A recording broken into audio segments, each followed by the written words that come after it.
The year was 1861. A young nation barely a century old found itself torn apart. The North, increasingly industrialized, viewed slavery as a barbaric relic of the past. The South, heavily reliant on agriculture and slave labor, saw it as an integral part of their way of life. This fundamental difference in ideology ignited a conflict that would engulf the nation in a bloody and brutal civil war. Brother fought against brother and father against son.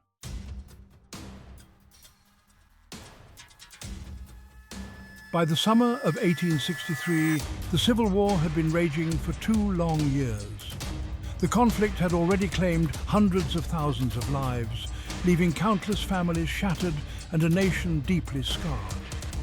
The Confederate Army, led by General Robert E. Lee, had grown bolder.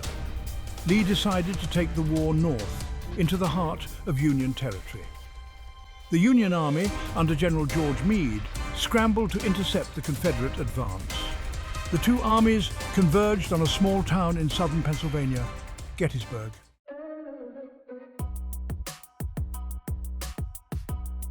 The Confederacy was in dire straits. Vicksburg, a strategic town on the Mississippi River, was under siege by General Ulysses S. Grant. Lee believed that a decisive Confederate victory on northern soil would be the key.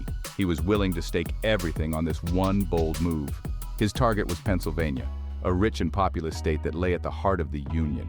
Lee's army, hardened by years of fighting, marched with confidence. The Union capital, Washington, D.C., was only a short distance from the Pennsylvania border. President Lincoln summoned his best general, George Meade, to take command of the Union Army.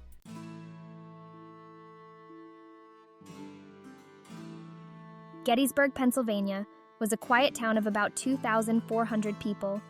On June 30, 1863, a Confederate scouting party led by Lieutenant General A.P. Hill rode into Gettysburg. They were looking for shoes, a commodity that was in short supply in the Confederate Army. Hill's men found a few pairs of shoes in Gettysburg, but they also found Union cavalry. The Union cavalrymen were part of a brigade commanded by Brigadier General John Buford. Buford deployed his men on the hills west of Gettysburg, hoping to delay the Confederate advance until the rest of the Union Army could arrive. The fate of Gettysburg, and perhaps even the nation, hung in the balance. The two armies were converging on Gettysburg, each determined to destroy the other.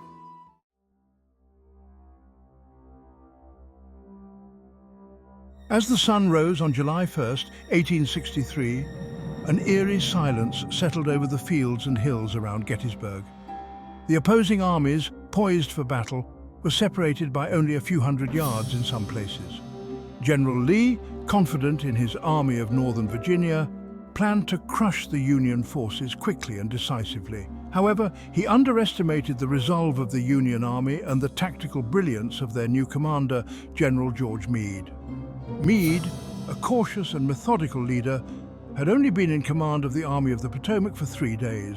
He knew that the fate of the nation rested on his shoulders.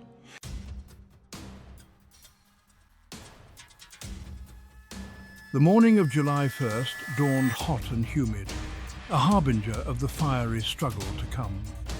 Confederate troops marching east on the Chambersburg Pike encountered Union cavalrymen from Buford's division near McPherson's Ridge. Buford's men, though outnumbered, were armed with powerful Sharps carbines. They poured a deadly fire into the advancing Confederate ranks, slowing their advance. The battle for Gettysburg, the battle that would decide the fate of a nation, had begun. Buford sent urgent messages to General John Reynolds, commander of the Union Was Corps, pleading for reinforcements.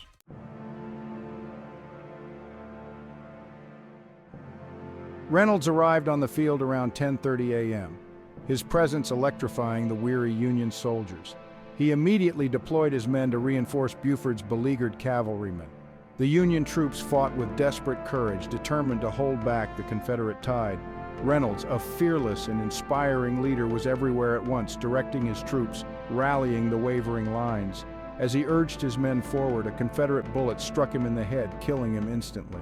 Despite the loss of their leader, the Union soldiers held their ground.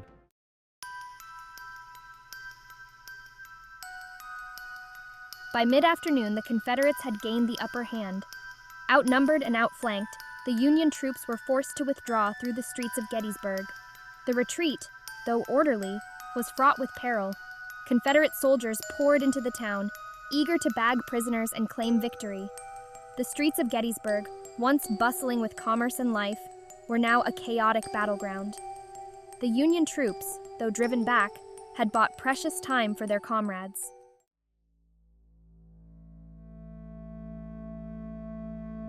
The morning of July 2nd dawned bright and clear. Both armies were exhausted but knew that the coming day would be decisive.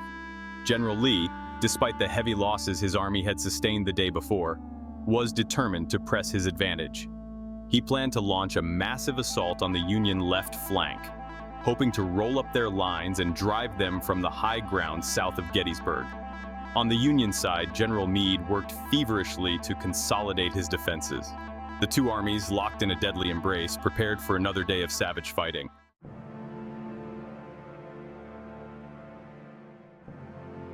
Lee's plan called for General James Longstreet's First Corps to attack the Union left flank, anchored on a pair of rocky hills known as Little Round Top and Big Round Top. The capture of these hills would give the Confederates control of the high ground and allow them to rain artillery fire down on the Union lines. The attack, however, was delayed. Longstreet, a cautious and methodical commander, was skeptical of Lee's plan, but Lee, ever the gambler, overrode his objections. Finally, at around 4 o'clock in the afternoon, the Confederate attack got underway.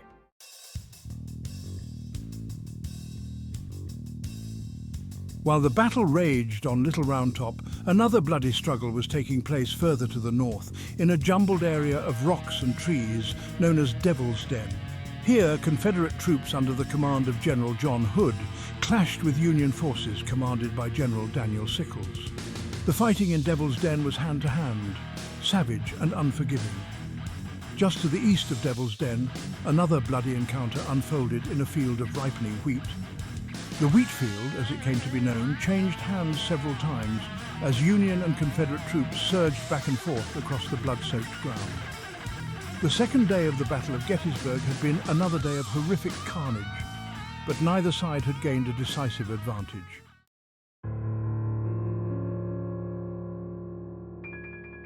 The morning of July 3rd dawned hot and humid, the air heavy with the anticipation of renewed fighting. The fields surrounding Gettysburg, now scarred and littered with the debris of war, were eerily quiet. The sounds of battle that had raged for the past 2 days were replaced by the groans of the wounded and the mournful chirping of birds. Both armies, exhausted and depleted by the previous day's fighting, used the brief respite to tend to their wounded, gather ammunition, and prepare for what they knew would be a climactic struggle. The fate of the battle, and perhaps the fate of the nation, hung in the balance.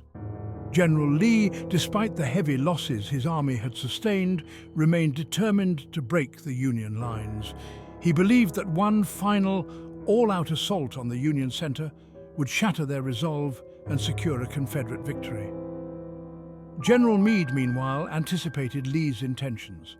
He had strengthened his defenses on Cemetery Ridge, the high ground that formed the backbone of the Union position. He knew that Lee would likely attack there, and he was determined to hold the line at all costs.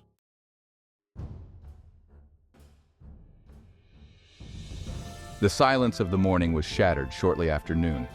The Confederate artillery, massed along Seminary Ridge, unleashed a furious bombardment on the Union positions on Cemetery Ridge. The earth shook, the air crackled with energy, and a dense cloud of smoke obscured the battlefield. The Union artillery, under the command of General Henry J. Hunt, responded in kind. For over an hour, the two sides traded salvos in a deafening artillery duel that could be heard for miles. It was the largest artillery bombardment of the war, a terrifying spectacle of fire, smoke, and noise. As the Confederate artillery fire began to slacken, a division of Confederate infantry under the command of Major General George Pickett emerged from the woods on Seminary Ridge. They formed up in perfect order, their battle flags snapping in the breeze, and began to advance across the open fields towards the Union lines on Cemetery Ridge. It was a sight that would be forever etched in the annals of military history, a display of both incredible bravery and tragic futility. Pickett's charge, as it came to be known, was the culmination of Lee's gamble at Gettysburg. a desperate attempt to win the battle and salvage the Confederacy's fortunes.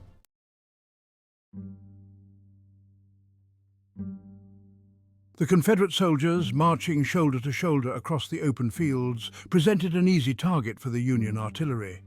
Canister shot, fired from hundreds of yards away, ripped through their ranks, cutting down men by the score. Still, they pressed forward, their ranks thinning with every step. As the Confederates neared the Union lines, they were met with a murderous fire from Union rifles and artillery. The ground was littered with dead and dying, the air thick with the smell of gunpowder and the cries of the wounded.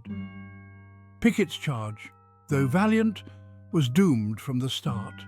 The Union defenses were too strong, their resolve too great. The Confederate attack faltered, broke, and finally dissolved into a chaotic retreat. The few Confederates who managed to reach the Union lines were either killed or captured. The repulse of Pickett's charge marked the end of the Confederate assault on Gettysburg. Lee, his army shattered and his hopes dashed, had no choice but to order a retreat back to Virginia. The Battle of Gettysburg, the largest and bloodiest battle ever fought on American soil, was over.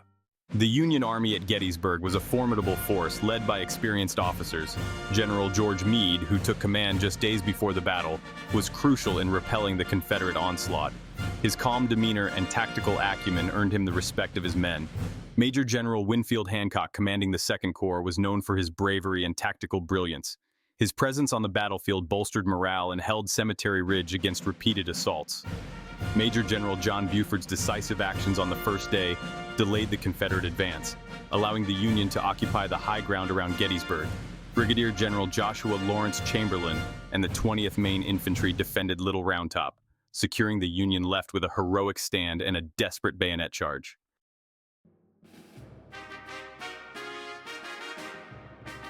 The Confederate Army of Northern Virginia arrived at Gettysburg, led by General Robert E. Lee, a brilliant tactician and revered leader. Lee's decision to invade the North in 1863 was a bold gamble that backfired at Gettysburg. General James Longstreet, Lee's trusted lieutenant, harbored doubts about attacking the Union Army. Longstreet's failure to take Little Round Top proved costly. Lieutenant General Richard S. Ewell's failure to seize key positions was a missed opportunity.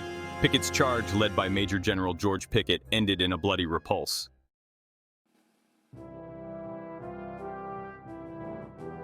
The Battle of Gettysburg, fought over 3 hot summer days in July 1863, proved to be a turning point in the American Civil War.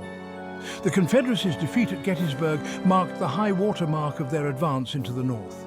Never again would the Confederate Army pose such a serious threat to Union territory. The myth of Robert E. Lee's invincibility, shaken at Antietam the previous year, was shattered on the fields of Gettysburg.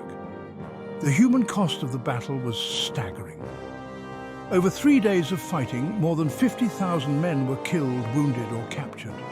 The small town of Gettysburg, once a peaceful farming community, was transformed into a vast graveyard. The fields and hills surrounding the town, now silent and still, bore witness to the terrible carnage that had unfolded there. The Union victory at Gettysburg, though costly, had profound strategic implications. Lee's defeat forced him to retreat back to Virginia, ending his hopes of winning a decisive victory on Northern soil. The Confederacy, already stretched thin by the demands of war, would never fully recover from its losses at Gettysburg. The Union's victory at Gettysburg also boosted Northern morale and strengthened their resolve to see the war through to a successful conclusion. President Lincoln, deeply moved by the sacrifices made at Gettysburg, would later dedicate a portion of the battlefield as a national cemetery, ensuring that the memory of those who fought and died there would never be forgotten.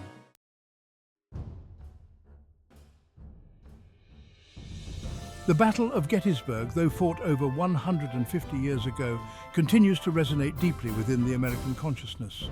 It serves as a stark reminder of the fragility of democracy and the terrible human cost of war. The sacrifices made at Gettysburg by both Union and Confederate soldiers helped to preserve the Union and ensure that government of the people, by the people, for the people, would not perish from this earth. The battle also marked a turning point in the way Americans viewed themselves and their nation.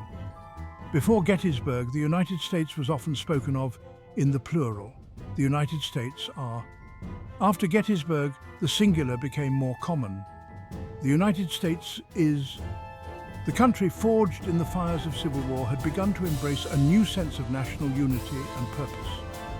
The legacy of Gettysburg extends far beyond the battlefield.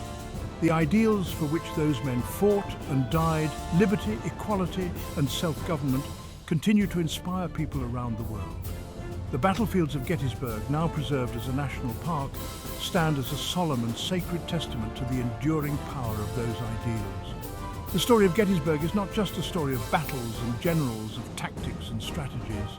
It is a story of courage and sacrifice, of duty and honor, of the human spirit tested to its limits. It is a story that continues to shape our understanding of the past and inform our hopes for the future. If you enjoyed this video, please like, comment, and subscribe for more historical content.